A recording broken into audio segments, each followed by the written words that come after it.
तर मंडळी हा पूर्ण खराब म्हणजे तयार होऊन गेलेले आहेत, पिकलेले आहेत बघा, म्हणजे खाण्याच्या लायकीच्या राहिलेले आहेत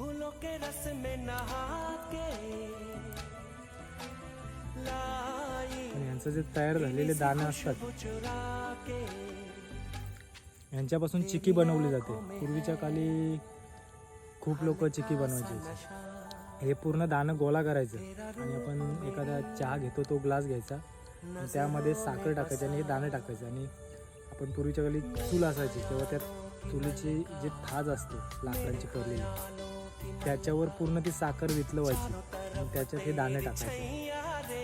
खूप छान पद्धतीची चिकी तयार होते आणि खायला सुद्धा खूप छान लागते. तर तुम्ही सुद्धा नक्कीच ट्राय करा.